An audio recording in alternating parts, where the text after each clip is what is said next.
नमस्कार, स्वागत है आपका सीएनबीसी आवाज पर। मैं हूं मनीषा गुप्ता और डॉलर और बॉन्ड यील्ड में मजबूती सोने चांदी की कीमतों पर लगातार दबाव बनाए हुए है। डॉलर इंडेक्स 102 के ऊपर है और चीन की गिरती अर्थव्यवस्था भी चांदी की कीमतें गिरा रही है। ऐसे में सवाल यह है कि अगले एक महीने और खासकर दिवाली तक सोने और चांदी की कीमतें कहां होंगी। इस पर बात करने के लिए हमारे साथ आज बन रहे हैं चार्ट एंड ट्रेड के विकास बगारिया, एंजल वन के Prathamesh Mallya, SMC Global Securities की Vandana Bharti and Augmont gold for all की head of research Renisha Chainani. आप सभी का कार्यक्रम में स्वागत है और बहुत शुक्रिया हमारे साथ आज जुड़ने के लिए। शुरुआत सोने से कर लेते हैं और ये एक और ऐसा हफ्ता है जब हम नेगेटिव गेन्स यहां पर आता हुआ देख रहे हैं। अगर सोने की अब तक की बात की जाए तो 1% की गिरावट है, चांदी में करीबन 4% की गिरावट देखने को मिली है और काफी सारे फैक्टर्स फंडामेंटल्स हैं जिनका लगातार हमने यहां पर प्रेशर आते हुए देखा है। जहां तक फंडामेंटल्स की बात है, प्रथमेश आप कैसे देखते हैं? ऑफ कोर्स बाजार इन्फ्लेशन डेटा को तो यहाँ पर रिएक्ट कर ही रहा है, लेकिन जिस तरह की स्लो बाइंग हमने चीन की तरफ से आते हुए देखी है, सेंट्रल बैंक्स की तरफ से जून में कुछ बहुत बिकवाली देखने को मिली, इन सब नंबर्स पे कैसे रख रहे हैं नजर? Good evening Manisha. Clearly central bank की तरफ से जो भी एक्शंस इन्फ्लेशन को कंट्रोल करने के लिए काफी हद तक मेरे ख्याल से वो दिख रहा है और उसके अलावा interest rates possibly last edge of the rate hike में पॉसिबल दिखाई देने के संकेत दिखाई दे रहे हैं। बट ओवरऑल जो भी एक्शन सेंट्रल बैंक ने लिए हैं उसकी वजह से डॉलर स्ट्रेंथ हो रही है, यील्ड्स में बढ़त हो रही है और ये फैक्टर्स को लेकर मेरे ख्याल से गोल्ड और सिल्वर में गिरावट पिछले कुछ ट्रेडिंग सेशन से ऑलमोस्ट गिरती रही है। मेरे ख्याल से ये गिरावट जो है वो और भी जारी रह सकती है प्रोबेबली एक मंथ पर्सपेक्टिव में। आपको अगर आप पूछेंगे कि बेस्ट जोन जहां पे गोल्ड या सिल्वर एक्यूमुलेट कर सकते हैं, वो गोल्ड के लिए स्पेसिफिकली 58,000 होगा और सिल्वर के लिए अराउंड 67,000 से लेके 67,500 ये एक्यूमुलेशन जोन्स होगा। तो हाल फिलहाल के लिए गोल्ड में नरमी बनी रहेगी, एक्यूमुलेशन जोन्स का पॉसिबली इंतजार रखे और मेरे ख्याल से गोल्ड और सिल्वर दोनों ही पॉसिबल दिवाली तक आपको एक अच्छा उछाल देखने को मिले। प्रथमेश, वही मेरा अगला सवाल है कि अगर 58,000 एक्यूमुलेशन लेवल्स हैं तो दिवाली तक, ईयर एंड तक यहाँ पर क्या नंबर्स या ऊपर में किस तरह के टारगेट्स देखने चाहिए?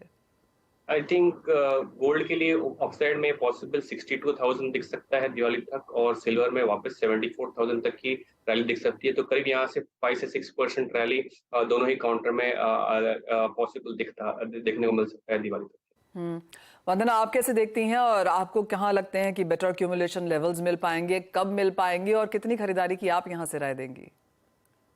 जी मनीषा, मुझे लग रहा है कि काफी कंसोलिडेशन के बाद अब एक यहाँ पे करेक्शन फेज में गोल्ड और सिल्वर दोनों ही एंटर कर चुका है। एक कंफर्मेशन भी है टेक्निकल चार्ट पे और डॉलर इंडेक्स में मुझे लग रहा है कि 103.5 तक एक्सपेक्टेड है कि एक अपसाइड रैली जो है वो कंटिन्यू रहेगी।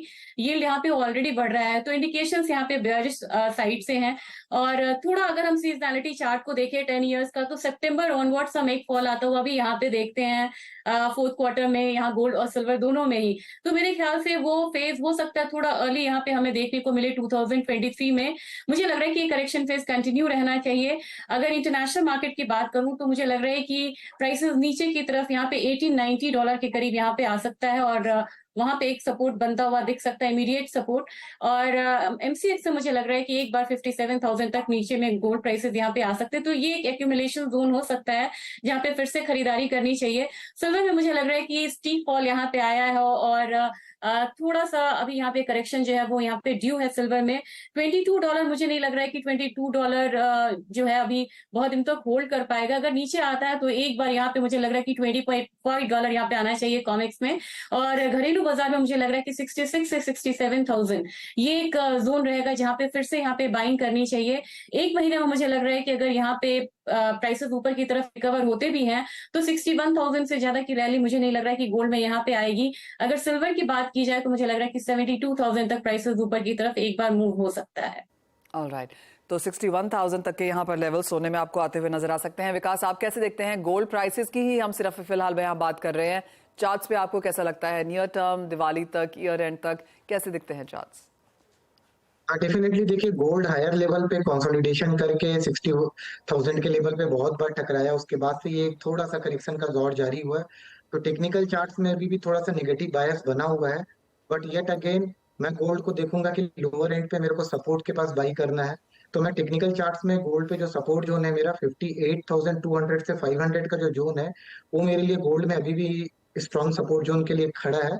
तो मैं शॉर्ट टर्म पे जो अगर मैं 1 महीने की बात करता हूँ, तो मैं थोड़ा सा हायर एंड पे ये 59,200 के ऊपर निकलेगा ना, तब मैं गोल्ड पे बाई के लिए सोचूंगा कि 59,200 के ऊपर निकल जाता है तो फिर मैं गोल्ड पे 1 महीने के लिए 60,150 और 60,350 तक का रेंज देखूंगा।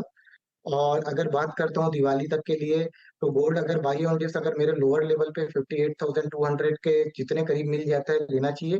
हायर एंड पे दिवाली तक 61,500 तक का टारगेट मैं गोल्ड पे देखता हूँ।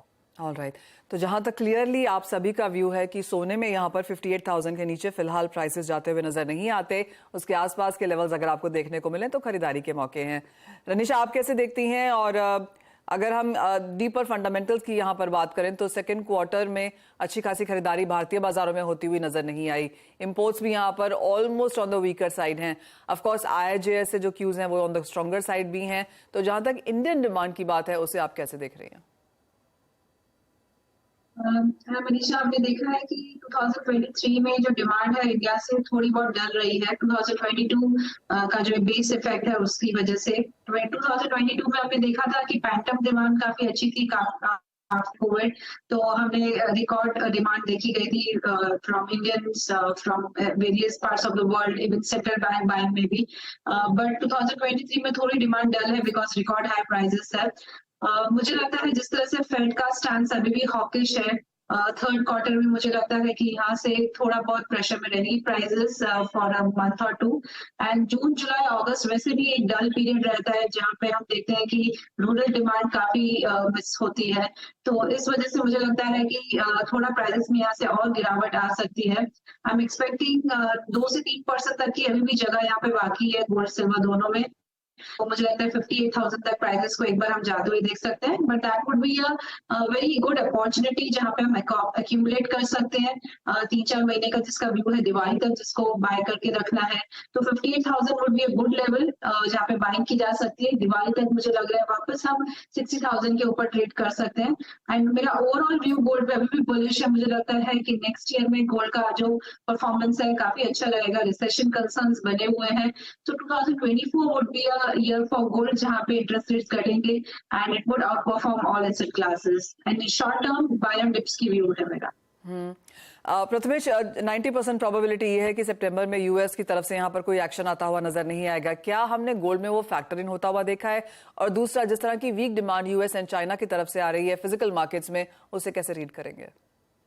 I think demand specifically China और इंडिया को अगर आप दोनों को इकट्ठा करें तो ऑलमोस्ट 50% से एनुअल प्रोडक्शन 4,000 टन का है अज्यूमिंग, उसमें से इंडिया चाइना 2,000 टन कंज्यूम कर लेता है। तो चाइना की तरफ से जो डिमांड कंसर्न जो काफी रियल है, चाइना की तरफ से अगर डिमांड कंसर्न ऐसे ही बनी रही तो फिजिकल गोल्ड डिमांड को लेकर जो भी प्राइस रिएक्शन आती है वो आपको गोल्ड में देखने को मिल सकता है। तो क्लियरली यूएस की तरफ से भी अगेन फिजिकल डिमांड को लेकर कंसर्न्स है। तो जो दो बड़े कंज्यूमर्स है उनकी तरफ से कंसर्न्स दिखाई देते हैं तो गोल्ड प्राइसेस में अगेन वैसी वॉलेटिलिटी दिखाई दे सकती है। सो बट यस अगेन इसके अलावा मैक्रो फैक्टर्स सपोर्टिव रहेंगे मेरे ख्याल से दिवाली तक के लिए। तो मेरे ख्याल से अगर आपको सपोर्ट जोन्स के आसपास ये दोनों काउंटर मिले वहां पे एक्यूमुलेट करना चाहिए। और गोल्ड और सिल्वर अगेन पोर्टफोलियो डाइवर्सिफिकेशन के लिए काफी अच्छा एसेट क्लास पर्सपेक्टिव। एब्सोल्युटली, और वो बात तो हम लगातार कहते भी रहते हैं। विकास, अगर आपने चार्ट्स पे डॉलर इंडेक्स यहाँ पर देखा हो जहाँ पर अच्छा खासा रिबाउंड देखने को मिला, 102 के ऊपर हम कारोबार कर रहे हैं, बाजार को लगता है 103 104 के लेवल्स भी देखने को मिल सकते हैं, वो थोड़ा सा एक गेम चेंजर हो सकता है। क्या व्यूज हैं चार्ट्स पे, कैसा है? जी, डॉलर इंडेक्स जो था अपना वीकली चार्ट में 99 पॉइंट समथिंग के ऑड लेवल से सपोर्ट लेके अपने लॉन्ग टर्म ईएमए के सपोर्ट लेके वहां से बाउंस किया था।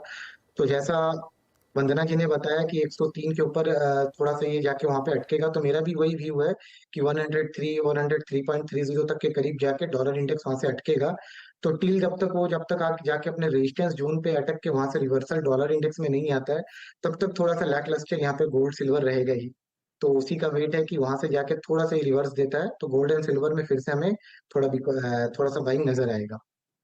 रनिशा, जैसे प्रथमेश ने भी कहा कि पोर्टफोलियो इंक्लूजन यहाँ पर सोने में लगातार बनते रहना चाहिए और नीचे के लेवल्स मिलेंगे और एक्यूमुलेट करने के लिए भी।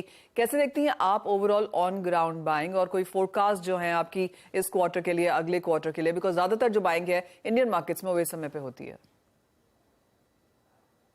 जी मनीषा, हम अगर इंडिया का डेमोग्राफिक्स देखें तो हमारी जो 60% जो डिमांड है वो रूरल डिमांड रहती है एंड 40% अर्बन डिमांड रहती है।